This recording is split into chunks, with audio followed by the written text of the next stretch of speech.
ഞങ്ങളിപ്പോ ഒരു സ്വപ്നതുല്യമായ ജീവിതമാണ് നയിക്കണെന്ന് പറഞ്ഞു. അത് ചിലപ്പോ ഒരു റീറിപ്പീറ്റ് ഞാൻ ചെയ്തിട്ടുണ്ടായിരുന്നെങ്കിൽ ഇല്ല എന്നുണ്ടെന്നുണ്ടെങ്കിൽ ചിലപ്പോ അത് എനിക്ക് അച്ചീവ് ചെയ്യാൻ പറ്റിക്കോളുന്നില്ല. അപ്പൊ ആ സമയത്ത് മടുപ്പോ ചടപ്പോ എന്തെങ്കിലും ഉണ്ടായിരുന്നോ? മടുപ്പ് സ്വാഭാവികമായിട്ടും ഉണ്ടാവില്ല, കാരണം കേട്ടാൽ നമ്മൾ വീണ്ടും കേൾക്കുക എന്നുള്ള രീതിയിലാണ്. കോച്ചിങ് സെന്ററിൽ ഫസ്റ്റ് റാങ്ക് സെക്കൻഡ് റാങ്ക് ഒക്കെ വരുന്നുണ്ടായിരുന്നു? അതോ ഇല്ല, അത്ര ഒരു ആവറേജ് ആയിരുന്നു. എന്നാലും എന്റെ മാക്സിമം എഫേർട്ട് ഞാൻ ഇട്ടിരുന്നു. പക്ഷെ ഇതേ രീതിയിൽ തന്നെ ഞാൻ റിപ്പീറ്റ് ചെയ്ത് നീറ്റ് ഒന്നും കിട്ടാതെ നിൽക്കുന്ന സമയത്ത് അന്ന് കുറെ പേര് വന്ന് മനപ്പൂർവ്വം ഒരിക്കലും നമ്മളെ വിഷമിപ്പിക്കാൻ വേണ്ടി വിളിച്ചതൊന്നും ആയിരിക്കൂല. പക്ഷെ നമ്മക്ക് അത് ആ സെൻസിൽ ചിലപ്പോ ആ ടൈമിൽ എടുക്കാൻ പറ്റിയെന്ന് വരില്ല. ഈഗോ അല്ലെങ്കിൽ ഒരു ആവശ്യമായിട്ട് മാറി, ഒരു വാശിയായിട്ട് തന്നെ മാറിയിരുന്നു. അതായത് ഇതെന്തായാലും നേടണം, എന്താ മനസാക്ഷിനോട് പറയണ്ടാവും. പക്ഷെ അത് ഈ എഫേർട്ട് എടുത്തു. Hi guys, it's me doctor Bilal. Welcome to YouTube pot. മക്കളെ, നീറ്റ് എക്സാമിന്റെ റിസൾട്ട് 2 ദിവസം മുമ്പ് വന്നിട്ടുണ്ടായിരുന്നു. നമ്മൾ ഓൾമോസ്റ്റ് എക്സ്പെക്ട് ചെയ്തതുപോലെ തന്നെയാണ് റിസൾട്ട് വന്നത്. അതായത് ഇപ്രാവശ്യം എക്സാം ഭയങ്കര സിമ്പിൾ ആയതുകൊണ്ട് തന്നെ റാങ്കിന്റെ ഡിസ്ട്രിബ്യൂഷൻ കുറച്ചുകൂടെ ഒരു ഹൈ ലെവലിലേക്ക് പോയിട്ടുണ്ട് അല്ലേ. അത്യാവശ്യം നല്ല മാർക്കുള്ള ആളുകൾക്ക് പോലും റാങ്ക് വൈസ് വരുമ്പോഴത്തേക്ക് റാങ്ക് കുറച്ച് താഴ്ന്നു പോകുന്ന അവസ്ഥ ഉണ്ടായിട്ടുണ്ട്. അപ്പോൾ അതുകൊണ്ട് തന്നെ ഞാൻ മനസ്സിലാക്കുന്നത് കുറേ അധികം പേര് റിപ്പീറ്റിനെ കുറിച്ചൊക്കെ ആലോചിച്ച് തുടങ്ങിയിട്ടുണ്ടാവും. അടുത്ത വർഷം എനിക്ക് തോന്നുന്നു റിപ്പീറ്റേഴ്സിൻ്റെ എണ്ണം ഭയങ്കര കൂടാൻ സാധ്യതയുണ്ട്. അപ്പോൾ ഒരു കുട്ടി റിപ്പീറ്റ് ചെയ്യുന്ന സമയത്ത് അയാളുടെ മനസ്സിലൂടെ കടന്നു പോകുന്ന കുറേ അധികം കാര്യങ്ങൾ ഇപ്പം നിങ്ങളുടെ മനസ്സിലൂടെ പോകുന്നുണ്ടാവും അല്ലേ. അടുത്ത വർഷം ഞാൻ റിപ്പീറ്റ് ചെയ്തൊരു വർഷം കൂടെ കളയണോ, അല്ലെങ്കിൽ അടുത്തൊരു വർഷം കൂടെ ഇരുന്നാൽ കിട്ടുമോ?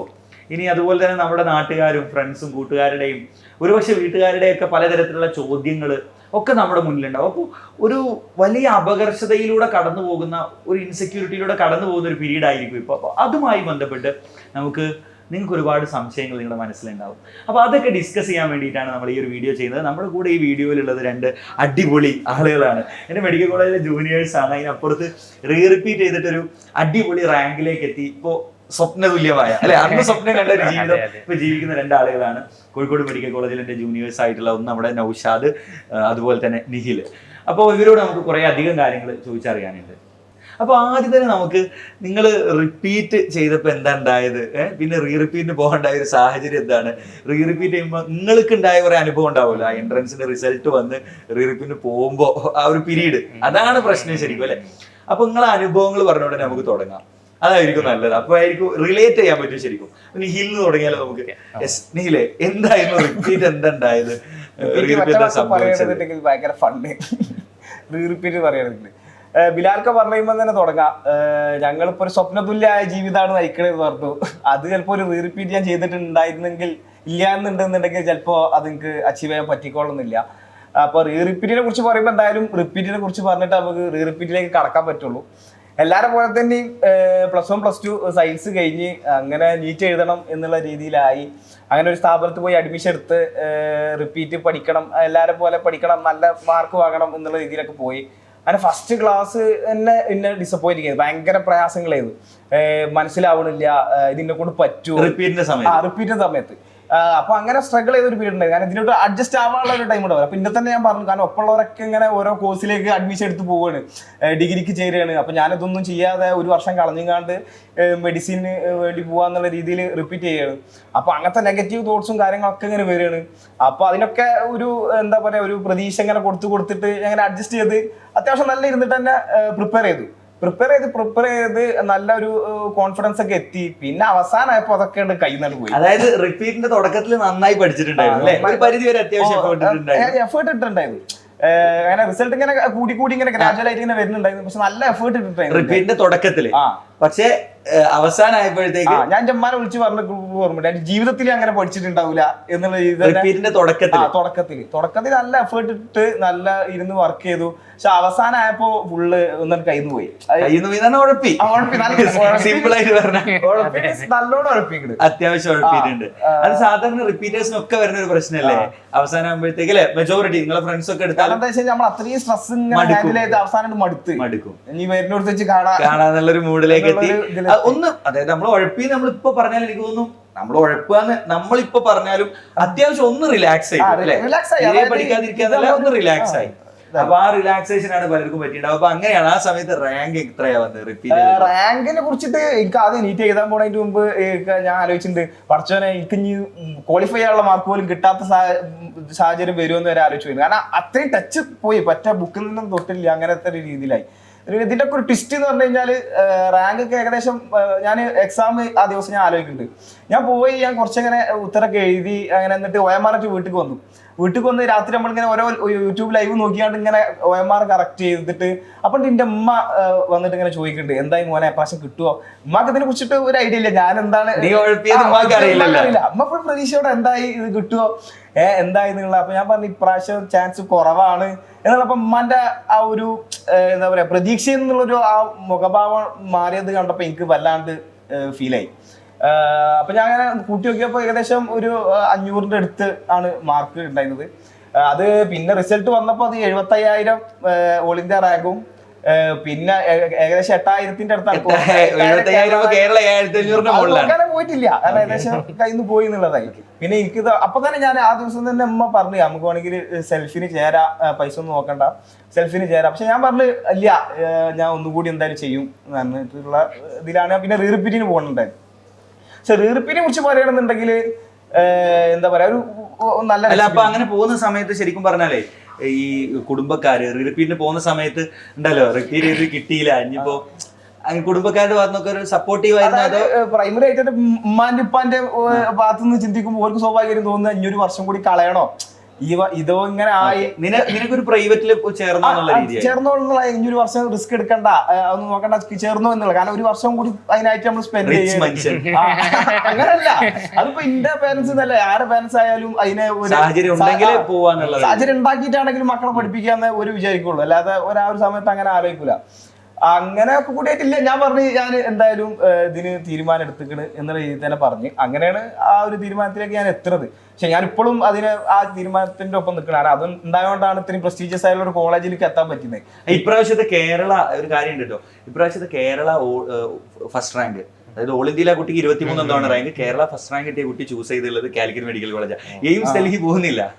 അതന്നെ അത്രയും ഞങ്ങളൊക്കെ തന്നെ ഞാൻ ഒരിക്കലും നമ്മൾ എന്താ പറയാ സ്വപ്നം നമ്മൾ പ്രാർത്ഥിക്കണം, നമുക്ക് നല്ല ഏറ്റവും നല്ല കിട്ടണം എന്നുള്ള രീതിയിൽ പ്രാർത്ഥിച്ച ഒരു കോളേജിൽ നമ്മൾ പഠിക്കുക.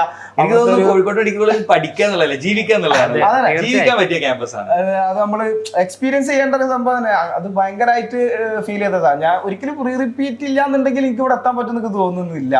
കാരണം എല്ലാം പടച്ചോന്റെ ഒരു ശരിക്കും ആ സമയത്ത് ഇട്ട ഒരു എഫേർട്ട് ആണ് എത്തിച്ചത്. അപ്പൊ റീറിപ്പീറ്റിന്റെ ഒരു സമയത്ത് എങ്ങനെയായിരുന്നു? റീറിപ്പീറ്റിനെ സംബന്ധിച്ചിടത്തോളം കുറച്ചും കൂടി റിപ്പീറ്റിനെ കമ്പയർ ചെയ്ത് നോക്കുമ്പോൾ കുറച്ചും കൂടി റിലാക്സേഷൻ ആയിരുന്നു എന്നെ സംബന്ധിച്ചിടത്തോളം ഉണ്ടായിരുന്നത്. എനിക്ക് പേഴ്സണലി ഫീൽ ചെയ്തിട്ടുണ്ടായിരുന്നത്. കാരണം നമ്മൾ ഒരു വട്ടം ഒന്ന് എഫേർട്ട് ഇട്ടതാണല്ലോ, അപ്പോൾ അതിന്റെ എല്ലാം റിസൾട്ട് കിട്ടണ പോലെ എനിക്ക് ഫീൽ ചെയ്തത്. നമ്മൾ എഴുതുന്ന എക്സാമിലായാലും നമ്മൾ ചെയ്യുന്ന ക്വസ്റ്റ്യൻസിലായാലും കുറച്ചും കൂടി കോൺഫിഡൻസ്, മറ്റേ നമ്മൾ ബേസ് മുതൽ ഉണ്ടാക്കി എടുക്കണമായിരുന്നു റിപ്പീറ്റിന്. പക്ഷെ റീറിപ്പീറ്റിന്റെ ആകുമ്പോൾ കുറച്ചും കൂടി എന്താ പറയാ നമ്മൾ നല്ല മാർക്ക് കിട്ടുന്നു, നമുക്ക് എക്സാമിന് നല്ല റാങ്ക് കിട്ടുന്നത്, ഒരു കോൺഫിഡൻസ് നമുക്ക് തന്നെ വരുന്നു. ഇനി ഒരു കാര്യം എന്താ വെച്ചാൽ സാധാരണ റീറിപ്പീറ്റേഴ്സിന്റെ ഒരു ആറ്റിറ്റ്യൂഡായിട്ട് ഞാൻ കണ്ടിട്ടുള്ളത്, ക്ലാസ് ഒന്നും ഇനി വേണ്ട, ഞങ്ങൾ വീട്ടിലിരുന്ന് പഠിച്ചാൽ മതി, ഞങ്ങൾ സെൽഫായിട്ട് പഠിച്ചാൽ മതി എന്നുള്ളൊരു ആറ്റിറ്റ്യൂഡ് കണ്ടിട്ടുണ്ട് പലർക്കും. എനിക്കത് തെറ്റായിട്ടാണ് ഫീൽ ചെയ്തിട്ടുള്ളത്. എന്താണ് നിഹിലിന്റെ ഒരു അഭിപ്രായം എന്താ ശരിക്കും പറഞ്ഞു കഴിഞ്ഞാല്? എനിക്കും അത് തന്നെയാണ് തോന്നിയിട്ടുള്ളത്. അതായത് ഒരിക്കലും നമ്മൾ സ്വയമായിട്ട് ഇയാള് റീറിപ്പീറ്റ് ചെയ്യുന്ന സമയത്ത് ഒറ്റയ്ക്ക് ഇരുന്നാണ് പഠിച്ചോ, ക്ലാസ്സസ് എല്ലാം അറ്റൻഡ് ചെയ്ത്? ഞാൻ തീർച്ചയായും ഒരു കോച്ചിങ് സെന്ററിന്റെ അസിസ്റ്റൻസോട് കൂടിയിട്ടാണ് ക്ലാസ്സസ് ഞാൻ റെഗുലർ ആയിട്ട് അറ്റൻഡ് ചെയ്തിട്ടുണ്ട്. പക്ഷെ ഞാൻ നോട്ട് അങ്ങനെ ഫോക്കസ് ചെയ്തിട്ടുണ്ടായില്ല, കാരണം ഞാൻ പഠിച്ച സ്ഥാപനത്തിൽ തന്നെയാണ് പഠിച്ചിട്ടുണ്ടായിരുന്നു. പക്ഷെ ക്ലാസ് ഞാൻ റെഗുലർ ആയിട്ട് തന്നെ അറ്റൻഡ് ചെയ്തിട്ടുണ്ടായിരുന്നു. അപ്പോൾ ക്ലാസ് അറ്റൻഡ് ചെയ്യുമ്പോൾ വെച്ചാൽ നമ്മൾ കഴിഞ്ഞ വർഷം ശ്രദ്ധിക്കാത്തതോ അങ്ങനെ അല്ലെങ്കിൽ ഇമ്പോർട്ടന്റ് കൺസെപ്റ്റ് ഒന്നും കൂടി മനസ്സിലാക്കാനും ഒക്കെ പറ്റിയിട്ടുണ്ട്.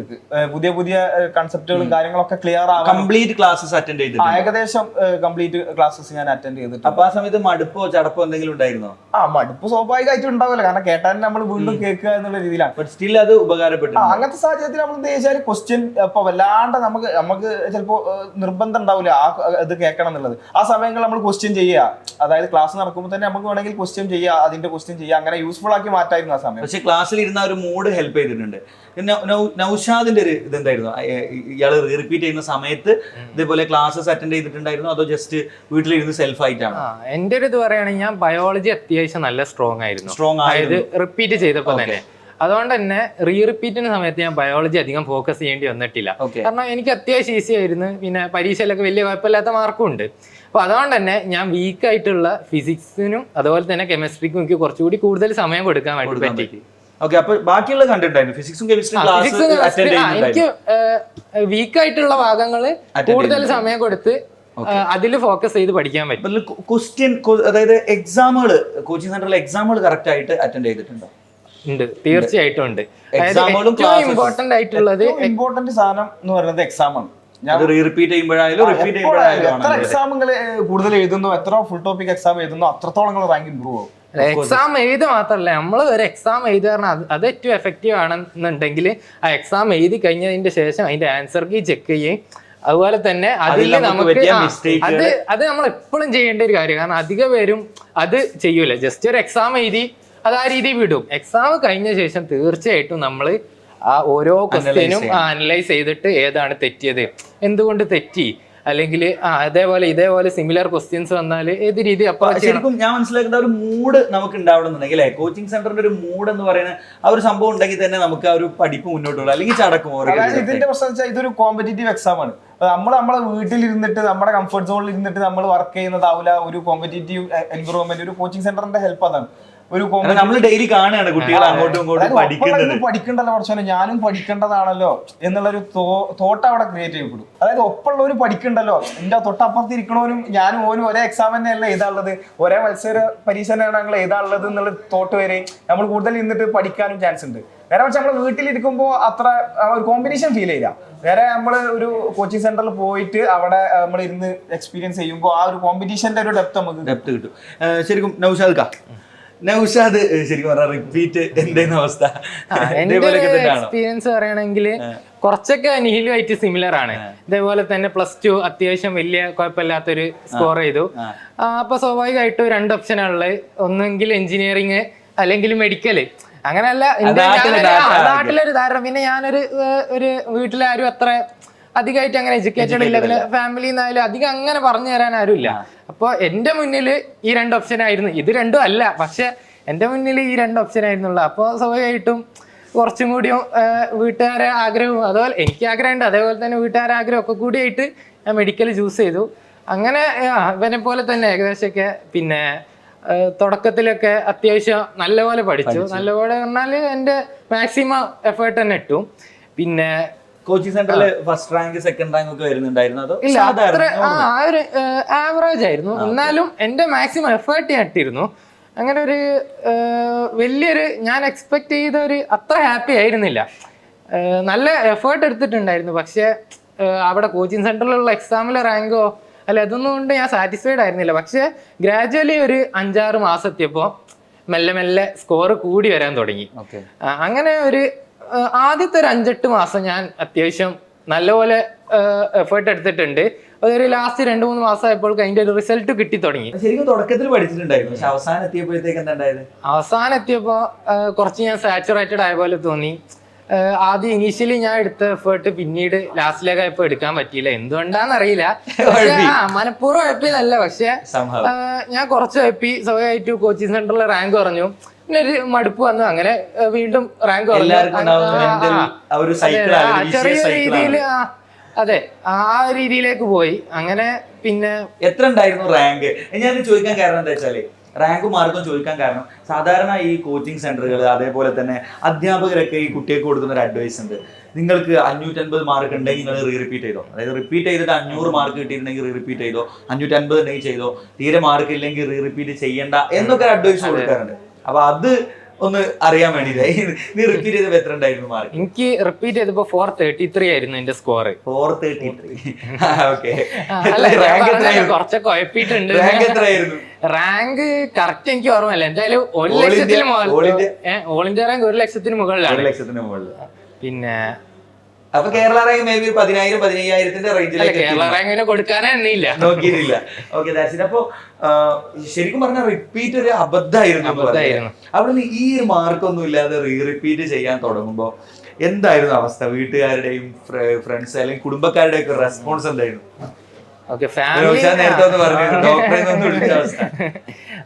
ഫാമിലിന്റെ ഫ്രണ്ട്സിന്റെ റെസ്പോൺസ് വെച്ചാല് സാറിന് നമ്മൾ കാണുന്നതാണല്ലോ എല്ലാവരും ഒരു +2 98 അല്ലെങ്കിൽ അത്യാവശ്യം നല്ല 90 ഇപ്പോൾ നല്ലൊരു സ്കോർ വാങ്ങിയ സ്വാഭാവികമായിട്ടും എല്ലാവരും റിപ്പീറ്റ് പോകുന്നുണ്ട്. അപ്പോൾ പൊതുവെ മൊത്തത്തിൽ എല്ലാവരും എന്നോട് പറഞ്ഞ ഒരു അഭിപ്രായം എന്ന് വെച്ചാൽ റിപ്പീറ്റ് പോകുന്ന എല്ലാവരും സാധാ രീതിയിൽ ഇങ്ങനെ പോകുന്നതാണ്, അത്യാവശ്യം സ്കോറിലോലൊക്കെ പോകുന്നതാണ്. അതേപോലെ തന്നെ കിട്ടാതൊക്കെ എന്തായാലും ഇത് ഒരു 1% അല്ലെങ്കിൽ 2% ആൾക്കാർക്ക് ഇപ്പോൾ 16 ലാഖിൽ മൊത്തത്തിൽ നമ്മൾ എടുക്കുകയാണെങ്കിൽ അത്രയും കുറഞ്ഞ ആൾക്കാർക്ക് മാത്രമാണ് നീറ്റ് കിട്ടുന്നത്. സ്വാഭാവികമായിട്ടും നീറ്റ് കിട്ടാതൊക്കെ എന്ന് പറയുന്നത് ഒരു വലിയ സംഭവമൊന്നുമല്ല, സ്വാഭാവികതയാണ്. അതെ. അതുകൊണ്ട് തന്നെ അത് വിട്ടേക്ക്, പിന്നെ അതിന്മേൽ തന്നെ പിടിച്ചു നിക്കണ്ട, അല്ല എന്റെ മൈൻഡില് അങ്ങനൊക്കെ തന്നെ ആയിരുന്നു. കാരണം ഇതിനോട് MBBS ആഗ്രഹമില്ലായിട്ടല്ല, പക്ഷെ ഒരു വർഷം അത്യാവശ്യം കുഴപ്പമില്ലാതെ ഇരുന്ന് പഠിച്ച് ആ ഒരു മടുപ്പുണ്ടായിരുന്നു. വീണ്ടും ഒരു വർഷം കൂടി ഇരിക്കുക എന്ന് പറയുമ്പോ അതെ അതെ. പിന്നീട് കളിയാക്കിയിട്ടുണ്ടായിരുന്നു കുറെ ആൾക്കാരുണ്ടാവില്ല അല്ലേ? ഞാൻ കണ്ടിട്ടുണ്ട്. നമ്മൾ എവിടെയൊക്കെ പോയാ റിപ്പീറ്റ് ചെയ്ത് കിട്ടിയില്ലല്ലേ, അങ്ങനെയൊക്കെ ഉണ്ടാവും. അടക്കം പറച്ചിലൊക്കെ നമ്മള് പ്രോഗ്രാംസ് ഫംഗ്ഷനൊക്കെ ഇതില് പറയാനുള്ളത് വെച്ചാൽ ഇപ്പൊ വന്ന് ഇന്ന ഒരാള് ഡോക്ടറെ എന്ന് വിളിക്കുകയാണ്, അത് നമുക്കൊരു പ്രൗഡാണ് അല്ലെ, ഒരു ഭയങ്കര സന്തോഷമാണ്. പക്ഷെ ഇതേ രീതിയിൽ തന്നെ ഞാൻ റിപ്പീറ്റ് ചെയ്ത് നീറ്റ് ഒന്നും കിട്ടാതെ നിൽക്കുന്ന സമയത്ത് അന്ന് കുറെ പേര് വന്ന് എന്നെ ഡോക്ടറെ വിളിച്ചാണ്. അത് ഭയങ്കര വിഷമ, ഭയങ്കര കാരണം എന്താ പറയാ, അതുകൊണ്ടൊക്കെയാണ് പിന്നെ വീണ്ടും എനിക്ക് റിപ്പീറ്റ് ചെയ്യണം എന്നുള്ളൊരു തോട്ട് തന്നെ. പിന്നെ ഞാൻ ആ സമയത്ത് അയച്ചിട്ടുണ്ട്, ഇനി ഞാൻ വേറെ എന്ത് ഒരു കോഴ്സിലേക്ക് പോയാൽ പോലും ചിലപ്പോ എന്റെ ജീവിതകാലം മുഴുവൻ എന്നെ ഡോക്ടറെ വിളിച്ചോണ്ടിരിക്കുന്നുള്ളല്ലേ. അപ്പൊ ശരിക്കും അവര് ഡോക്ടറെ വിളിച്ചോണ്ടിരുന്നത് അവരറിയാതെ വിളിച്ചതാണോ അതോ അവർക്ക് കിട്ടിയിട്ടില്ല എന്ന് അറിഞ്ഞിട്ട്? അല്ല, അവര് മനഃപൂർവ്വം ഒരിക്കലും നമ്മളെ വിഷമിപ്പിക്കാൻ വേണ്ടി വിളിച്ചതൊന്നും ആയിരിക്കൂല. പക്ഷെ നമുക്ക് അത് ആ സെൻസിൽ ചിലപ്പോ ആ ടൈമിൽ എടുക്കാൻ പറ്റിയെന്ന് വരില്ല. അത് ശരിക്കും ആ ഒരു ഇൻസൾട്ട് ആണ് എനിക്ക് തോന്നുന്നു. മറ്റേത് സിനിമയില് ഇൻസൾട്ട് ആണ് മുരളി ഏറ്റവും വലിയ ഇൻവെസ്റ്റ്മെന്റ് എന്നോ. അപ്പൊ അതുപോലെ ആ ഇൻസൾട്ട് ആണ് നൗഷാദിനെ റീറിപ്പീറ്റിന് പ്രേരിപ്പിച്ചത് തോന്നുന്നു. അപ്പൊ ശരിക്കും പറഞ്ഞു കഴിഞ്ഞാൽ റീറിപ്പീറ്റ് ചെയ്യുമ്പോൾ നമുക്കൊരു അപകർഷത ഉണ്ടാവുമല്ലോ, തീരെ മാർക്കില്ല, ഞാൻ ഇനി വീണ്ടും ഉണ്ടാക്കി എടുക്കണം എന്നുള്ള ആ ഒരു പീരീഡ് എങ്ങനെയായിരുന്നു റീറിപ്പീറ്റിന്റെ തുടക്ക സമയമൊക്കെ? റീറിപ്പീറ്റ് കമ്പാരിറ്റീവ്ലി എനിക്ക് ഭയങ്കര ഈസി ആയിരുന്നു. കാരണം ഞാൻ വീക്കായ ടോപ്പിക്സ് മാത്രം ഫോക്കസ് ചെയ്ത് പഠിച്ചാൽ മതി. അതേപോലെ തന്നെ കുറെ കാര്യങ്ങളൊക്കെ നമ്മൾ പഠിച്ചതാണ്. അപ്പോൾ കമ്പാരിറ്റീവ്ലി അത്യാവശ്യം നല്ല ഈസി ആയിരുന്നു. അതേപോലെ തന്നെ എക്സാമിലെ സ്കോർ ആയാലും റിപ്പീറ്റിൽ വെച്ച് കമ്പയർ ചെയ്യുമ്പോൾ നമുക്ക് നല്ലപോലെ ഇമ്പ്രൂവ് ചെയ്തു. സെൽഫ് കോൺഫിഡൻസ് ആ കോൺഫിഡൻസ് നല്ലപോലെ ഇമ്പ്രൂവ് ചെയ്തിട്ടുണ്ട്. നിഖിലെ, എനിക്ക് നിഖിലിന്റെ കേസിൽ ഒരു ഭയങ്കര അടിപൊളിയായി തോന്നുന്ന ഒരു സാധനം എന്താ അറിയോ? നിഖിൽ നമ്മളോട് പറഞ്ഞില്ലേ റിപ്പീറ്റ് ചെയ്തു, റാങ്ക് കിട്ടിയില്ല. അപ്പൊ നിഖിലിന്റെ പേരൻസ് പറഞ്ഞത് പ്രൈവറ്റിൽ വേണമെങ്കിൽ ഞങ്ങൾ ചേർത്ത് തരാം, പ്രൈവറ്റിൽ ജോയിൻ ചെയ്തതാണ്. എന്നിട്ടും നിഖില് പറഞ്ഞു വേണ്ട, ഞാൻ റിപ്പീറ്റ് ചെയ്യും, അടുത്തൊരു വർഷവും റിപ്പീറ്റ് ചെയ്യുന്നാണല്ലോ പറഞ്ഞത്. എൻ്റെ ഒരു പേഴ്സണലി ഇപ്പോൾ എന്നോട് എൻ്റെ ഉപ്പ എന്ന് പറയായിരുന്നു, അല്ലെങ്കിൽ എൻ്റെ വീട്ടുകാർ പറയായിരുന്നു ഞങ്ങൾ പ്രൈവറ്റ് ചേർത്തരാ പറഞ്ഞാൽ ഞാൻ പ്രൈവറ്റിൽ ഉറപ്പായിട്ടും പോയിരുന്നു. കാരണം അടുത്തൊരു വർഷം കിട്ടുമോ കിട്ടൂല എന്നുള്ള ഒരു ഉറപ്പും ഇല്ലല്ലോ. അപ്പോൾ ശരിക്കും ആ ഒരു ഉറപ്പില്ലാഞ്ഞിട്ടൊന്നല്ല, പക്ഷെ ആ ഒരു അൺസർട്ടനിറ്റിയിലും എന്ത് ധൈര്യത്തിലാണ് റിപ്പീറ്റിന് ശരിക്കും. അതായത് അതിന്റെ ഒരു ധൈര്യം എന്ന് പറഞ്ഞു കഴിഞ്ഞാൽ എനിക്ക് ഉറപ്പായിരുന്നു ഞാൻ എന്റെ 100% എനിക്ക് റിസൾട്ട് ആക്കിയിട്ട് മാറ്റാൻ പറ്റിയിട്ടില്ല എന്നുള്ളത്. പിന്നെ ഞാൻ പറഞ്ഞില്ലേ, ഇത് ഇതിന്റെ ഒരു ഈഗോ അല്ലെങ്കിൽ ഇതൊരു ആവശ്യമായിട്ട് മാറി, ഒരു വാശിയായിട്ട് തന്നെ മാറിയിരുന്നു. അതായത് ഇതെന്തായാലും നേടണം. അത് റിപ്പീറ്റിന്റെ സ്റ്റാർട്ടിങ്ങിൽ തന്നെ എന്തുണ്ട്, അതായത് ജീവിതത്തിൽ എപ്പോഴെങ്കിലും ഒരു റിസ്ക് എടുക്കണം, അത് ഇപ്പോഴാണത്, ഇതൊരു വാശിയായിട്ട് തന്നെ എടുത്തിട്ട് ഇത് തീർക്കണം എന്നുള്ളത് തന്നെ ആയിരുന്നു ഇതിന്റെ ഒരു ഇത്. എങ്ങനെയായാലും MBBS-ലേക്ക് എത്തണം അല്ലേ? അത് ഭയങ്കര ഫാക്ടറാണ്. ഞാൻ എപ്പോഴും കുട്ടികളോട് ലൈവിലേക്ക് പറഞ്ഞ ജീവിതത്തിൽ റിസ്ക് എടുക്കാതെ നമ്മൾ ഒരു കാലത്തും സക്സസ് ആവില്ല എന്നുള്ള ഉറപ്പാണ്. അതാണ്. കാരണം ഇത്രയും 12 വർഷക്കാലത്തിൽ നമുക്ക് അധികം റിസ്ക് എടുക്കേണ്ടി വന്നിട്ടില്ല, ഇത്രയും എഫേർട്ട് കണ്ടു വന്നിട്ടില്ല. നമ്മുടെ കംഫർട്ട് സോണിൽ നിന്ന് പുറത്ത് എന്തെങ്കിലും ചെയ്യണം എന്നുള്ള തോട്ടൊക്കെ വന്നു. അപ്പൊ അതിന്റെ ഒക്കെ കൂടി ഇതായിട്ടാണ് ഇറങ്ങലുണ്ടായത്. നൗഷാദിന്റെ കേസിലേക്ക് വന്നാൽ, നൗഷാദെ ഈ റിപ്പീറ്റ് ചെയ്തിട്ടും കിട്ടിയില്ലെങ്കിലോ എന്നുള്ളൊരു സാധനം ഉണ്ടല്ലോ.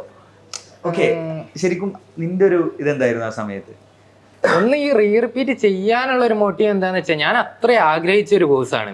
സ്വാഭാവികമായിട്ടും റിപ്പീറ്റിന് എൻ്റെ മാക്സിമം എഫേർട്ട് എടുക്കാൻ പറ്റിയിട്ടുമില്ല. അപ്പൊ എനിക്ക് ഒന്ന് ട്രൈ ചെയ്തിട്ട് ഇനിയിപ്പോൾ കിട്ടിയില്ലെങ്കിൽ പോട്ടെ, നമുക്കായാലും നമ്മളെ മനസാക്ഷിനോട് പറയണ്ടാവും പക്ഷെ അത് ഈ എഫേർട്ട് എടുത്തു എന്നിട്ട് എനിക്ക് കിട്ടാത്തതാണ് പോട്ടെ എന്നൊക്കെ. പക്ഷെ റിപ്പീറ്റിന് എനിക്ക് ഭയങ്കരമായിട്ടുള്ള റിഗ്രറ്റ് ഉണ്ടായിരുന്നു. കാരണം എൻ്റെ മാക്സിമം ഞാൻ കൊടുത്തിട്ടില്ല എന്നുള്ളൊരു തോട്ട് ഉണ്ടായിരുന്നു. അതുകൊണ്ട് എന്തായാലും എനിക്ക് റിപ്പീറ്റ് ചെയ്യണം തന്നെ പിന്നീട് തോന്നി. നൗഷാദെ, ഒരു ചോദ്യം ചോദിക്കട്ടെ.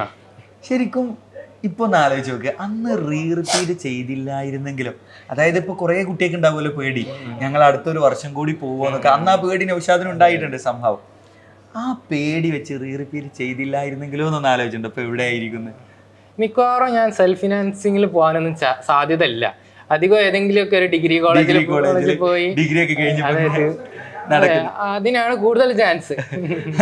ലൈഫിന്റെ ഒരു ഫ്ലോ തന്നെ അങ്ങോട്ട് ആകെ മാറി. കാരണം ഒന്നാമത് ഞാനൊരു കോഴിക്കോട്ടുകാരനാണ്. ഇവിടേക്ക് അതായത് ടൗണിലേക്ക് വരുമ്പോൾ എപ്പോഴും കോഴിക്കോട് മെഡിക്കൽ കോളേജ് നമ്മൾ അങ്ങനെ കാണുന്നതും പിന്നെ റിപ്പീറ്റ് ചെയ്യുന്ന സമയത്തൊക്കെ അത്ര ആഗ്രഹിച്ചതാണ്. സ്വകായിട്ട് ഇപ്പൊ ഞാൻ ആഗ്രഹിച്ച കോളേജിൽ അതെ ജീവിക്കുന്നുണ്ട്. നിഖിലാണെന്നുണ്ടെങ്കിൽ എനിക്ക് തോന്നുന്നു ഇപ്പൊ റിപ്പീറ്റ് ചെയ്തില്ല, ഇത് ഞാൻ ഏതെങ്കിലുമൊക്കെ സെൽഫ് ഫിനാൻസിംഗിൽ MBBS ജോയിൻ ചെയ്തേനല്ലേ. ഇപ്പൊ സെൽഫിലൊക്കെ പഠിക്കുന്ന ഫ്രണ്ട്സ് ഒക്കെ ഉണ്ടാവുമല്ലോ, എന്താ തോന്നുന്നത് കമ്പയർ ചെയ്യും സെൽഫ് പഠിക്കുമ്പോഴും ഇവിടെ. അതായത് ഞാൻ ചോദിക്കുന്നത്, ഒരു വർഷം മുമ്പ് സെൽഫിൽ നിന്ന് MBBS തീർക്കുന്നതായിരുന്നു ബെറ്റർ എന്ന് തോന്നിയിട്ടുണ്ടോ? അതോ ഈ കോളേജിൽ ഇപ്പൊ ജീവിക്കുന്ന ജീവിതമാണ്? അതൊരിക്കലും ഇല്ല, രണ്ടും നല്ല.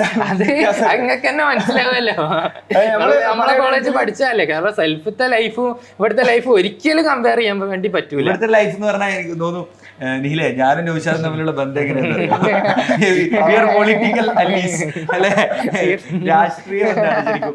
കോഴിക്കോട് മെഡിക്കൽ കോളേജ് എന്ന് പറഞ്ഞാൽ ശരിക്കും ഒരു എന്താ പറയാ, നമ്മളവിടെ ശരിക്കും പഠിക്കല്ലേ, വി ആർ ജീവിക്കാണ് എല്ലാ രീതിയിലും. എനിക്ക് തോന്നുന്നു ആളുകൾക്കൊരു ധാരണ ഉണ്ട്, മെഡിക്കൽ കോളേജ് എന്ന് പറഞ്ഞാൽ നമ്മൾ കുറെ പുസ്തകം മാത്രം തിന്നുന്ന പുഴുക്കളാണെന്നുള്ളത്. അതിനപ്പുറത്തുള്ള ഒരു എന്താ പറയാ എല്ലാ രീതിയിലും അല്ലെ. ക്യാമ്പസ് ഭയങ്കര വൈബ്രന്റ് ആണ് എല്ലാ രീതിയിലും നോക്കുമ്പോൾ. അതേപോലെ തന്നെ ക്യാമ്പസ് മാത്രമല്ല, പുറത്തേക്കായാലും കോഴിക്കോട് നമുക്ക് ഫുഡോ ബീച്ചോ എല്ലാ കാര്യങ്ങളും തന്നെ. അപ്പൊ എനിക്ക് തോന്നുന്നു ആ ഒരു 2 വർഷം ജീവിതം അല്ലെങ്കിൽ 1 വർഷം എക്സ്ട്രാ എഫേർട്ട് ഇട്ടത് യാതൊരു രീതിയിലും നമുക്ക് നഷ്ടമായിട്ട് തോന്നുന്നില്ല, ഒരിക്കലും. അപ്പോ നമ്മളൊരു ഫൈനൽ ഒരു കൺക്ലൂഷനിലേക്ക് എത്തുകയാണെന്നുണ്ടെങ്കിൽ നോക്കുക രീതിയിലേ, നമ്മൾ സാധാരണ ഈ പറയുന്ന പോലെ തന്നെയാണ് നമ്മൾ റിപ്പീറ്റ് ആര് ചെയ്യണം, ആരാണ് റിപ്പീറ്റ് ചെയ്യേണ്ടതെന്ന് ചോദിച്ചാൽ എൻ്റെ ഒരു അഭിപ്രായം, ഇപ്പം ഞാനും ഇന്നേ പേഴ്സ്പെക്റ്റീവ് ആണ് ഈ റിപ്പീറ്റർ എന്നതിനെ പറ്റി പറയാം. റിപ്പീറ്റ് ആദ്യം കുറച്ചു കാലം പോയി, പിന്നെ നിർത്തിയതാണ്. സാമ്പത്തികവും പല പ്രശ്നങ്ങളൊക്കെ കാരണം പോകാൻ പറ്റിയില്ല. കുറച്ച് മാത്രം പോയി, പിന്നെ അടുത്ത വർഷം വീണ്ടും പോയത്. അപ്പോൾ ഞാൻ റിപ്പീറ്റ് ചെയ്ത് എൻട്രൻസ് എഴുതിയില്ല പറയുമോ, ഒന്നുമില്ല. അപ്പോൾ ആര് റിപ്പീറ്റ് ചെയ്യണമെന്ന് ചോദിച്ചാൽ എൻ്റെ ഒരു അഭിപ്രായം ഞാൻ പറയട്ടെ. നിങ്ങൾ ഇപ്രാവശ്യം ഇപ്പം നിങ്ങൾ രണ്ടുപേരുടെയും കേട്ടത് വെച്ചുകൊണ്ട് പോലും പറഞ്ഞു കഴിഞ്ഞാൽ, നിങ്ങൾ ഇപ്രാവശ്യം റിപ്പീറ്റ് ചെയ്തു, നിങ്ങൾക്ക് നിങ്ങളുടെ മാക്സിമം അതിലേക്ക് പുട്ട് ചെയ്യാൻ പറ്റിയിട്ടില്ല അല്ലേ, മാക്സിമം പെർഫോം ചെയ്യാൻ പറ്റിയിട്ടില്ല, അല്ലെങ്കിൽ നിങ്ങൾക്ക് എവിടെയെങ്കിലുമൊക്കെ പ്രശ്നങ്ങൾ ഉണ്ടായിട്ടുണ്ട് നിങ്ങൾക്ക് തന്നെ മനസ്സിലാവുന്നുണ്ട്. ആ നിങ്ങളുടെ പ്രശ്നങ്ങൾ ചിലപ്പോൾ ഫിസിക്സിലാവാം, കെമിസ്ട്രിയിലാവാം, പ്രോബ്ലം ചെയ്യുന്നതിലായിരിക്കാം, അല്ലെങ്കിൽ വേണ്ടത്ര തവണ റിവിഷൻ ചെയ്യാത്തതായിരിക്കാം അല്ലേ. അപ്പോൾ നിങ്ങളുടെ പ്രശ്നം നിങ്ങൾക്ക് തോന്നുന്നുണ്ട്, എൻ്റെ എന്തോ ഒരു പ്രശ്നം കൊണ്ടാണ് കിട്ടാത്തത് നിങ്ങൾക്ക് തോന്നുന്നുണ്ടെങ്കിൽ, നിങ്ങളുടെ മാർക്ക് 200 ആയിക്കോട്ടെ 100 ആയിക്കോട്ടെ, നിങ്ങൾ റിപ്പീറ്റ് ചെയ്തിട്ട് നിങ്ങളുടെ ആ പ്രശ്നം പരിഹരിച്ചു കഴിഞ്ഞാൽ ഉറപ്പായിട്ടും കിട്ടും. ഇനി അതല്ല, ഇപ്പോൾ ഒരു കുട്ടി അയാളെ മാക്സിമം ഇൻവെസ്റ്റ് ചെയ്തു. അല്ല, ഞാൻ പറയുന്നത് കാരണം നമ്മൾ അത്ര ആഗ്രഹിച്ചതാണ് ഇത്, അതിലേക്ക് നമ്മൾ എത്തിപ്പെടണം. അല്ല, ഇനിയിപ്പോൾ ഞാനൊരു ഒരു കുട്ടി മാക്സിമം ഇൻവെസ്റ്റ് ചെയ്തു, അയാളുടെ മാക്സിമം പഠിച്ചു, ഇതിൽ കൂടുതൽ എനിക്ക് ഒന്നും ചെയ്യാൻ ഇല്ലാന്ന് ഒരാൾക്ക് ഉള്ളിൽ തോന്നുകയാണെന്നുണ്ടെങ്കിൽ ഞാൻ പറയാം അയാൾ റിപ്പീറ്റ് ചെയ്യേണ്ട, അയാളുടെ മാക്സിമം ചെയ്ത് കഴിഞ്ഞാൽ ഫുള്ള് അവനവനെ കുറിച്ച് ഒരു ബോധ്യം ഉണ്ടാവുക. അതെ, ആളുകൾ നമ്മളെ കുറിച്ച് പറയുന്നത് ഞാൻ എപ്പോഴും പറഞ്ഞു, ആളുകൾ ഇങ്ങനെ പറഞ്ഞുകൊണ്ടേയിരിക്കും അല്ലേ. അതല്ലാതെ ഇതിന്റെ അടുത്ത് ഒരു കൊല്ലം കൂടി വേസ്റ്റ് ആക്കാണോ അല്ലെങ്കിൽ അങ്ങനത്തെ ഒരു തോട്ടം ഒരിക്കലും വേണ്ട. എന്താ ഒരു കൊല്ലം ലാഭിച്ചിട്ട്. അതെ അതെ, അതായത് അതിപ്പോ എന്താ വെച്ചാൽ ഇപ്പൊ നമ്മൾ ഒരു MBBS ലൈഫിലേക്ക് വരുമ്പോൾ മനസ്സിലാവില്ലേ, ഒരു കൊല്ലം എന്നുള്ളത് ഒരു വിഷയമേ അല്ല. നമ്മളെ ബാച്ചിൽ തന്നെ എടുത്തു നോക്കിയാൽ അറിയാം, 3 വർഷം റിപ്പീറ്റ് ചെയ്തവരുണ്ട്, 4 വർഷം റിപ്പീറ്റ് ചെയ്തവരുണ്ട്. അതേപോലെ തന്നെ ഹോമിയോ, അതേപോലെ ആയുർവേദ എന്റെ ബാച്ചിൽ ആയുർവേദം കഴിഞ്ഞ ഒരാളുണ്ടായിരുന്നു, ഹോമിയോ കഴിഞ്ഞ ഒരാളുണ്ടായിരുന്നു. ഇത് രണ്ടും അല്ലാതെ വേറെ ഏതോ ഒരു ഡിഗ്രി ഒക്കെ പഠിച്ചത് 35 വയസ്സുള്ള അവരൊക്കെ സ്റ്റാർട്ട് ചെയ്യുന്നതിന് 27-28 വയസ്സിലാണ്. അതിന്റെ പുറത്തേക്ക് നമ്മളെ 32 വയസ്സുള്ള ആളായിരുന്നു ഉണ്ടായിരുന്നത്, അവര് MBBS പഠിച്ചിട്ടുണ്ടായിരുന്നു. അപ്പോൾ നിങ്ങൾ മെഡിക്കൽ കോളേജിലേക്ക് വന്നു കഴിഞ്ഞാൽ മനസ്സിലാവും. അപ്പോൾ ഇവർ പറഞ്ഞ പോലെ തന്നെ ആയുർവേദ ഹോമിയോ ഒക്കെ കഴിഞ്ഞിട്ട് MBBS പഠിക്കുന്ന ആളുകളുണ്ട്. അപ്പോൾ ജീവിതത്തിൽ 1 വർഷം നഷ്ടപ്പെടുക അല്ലെങ്കിൽ 2 വർഷം നഷ്ടപ്പെടുക, ഇറ്റ് ഡസൻറ്റ് മാറ്റർ അല്ലേ. അത് നിങ്ങൾക്ക് ഇപ്പോൾ നിങ്ങളുടെ ചുറ്റുമുള്ള ആളുകൾ നിങ്ങളെക്കുറിച്ച് ഇങ്ങനെ പലതും പറയുന്നുണ്ടാവാം, നിങ്ങളോട് പറയുന്നുണ്ടാവാം. അത് അവർക്ക് വിവരമില്ലാത്തതുകൊണ്ട് മാത്രം പറയുന്നതാണെന്നാണ് നിങ്ങൾ ആലോചിക്കേണ്ടത്. ആളുകൾ നിരന്തരമായിട്ട് അങ്ങനെ പറഞ്ഞുകൊണ്ടിരിക്കും അല്ലേ.